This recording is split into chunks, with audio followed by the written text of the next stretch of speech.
Menteri Pertahanan Prabowo Subianto menjamu kunjungan kehormatan Chief of Staff of the United States Army General atau Kepala Staf Angkatan Darat Amerika Serikat James C. McConville di kantor Kementerian Pertahanan Jakarta pada Jumat 12 Mei 2023.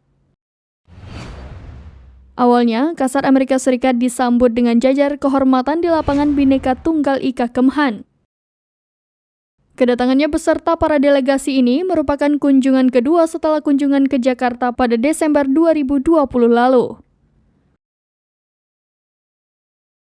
Menhan Prabowo mengatakan saat ini antara kedua negara sudah ada program pengiriman kadet-kadet asal Indonesia untuk menempuh pendidikan dan pelatihan di Akademi Militer Amerika Serikat yang merupakan suatu terobosan pertama kali dalam sejarah.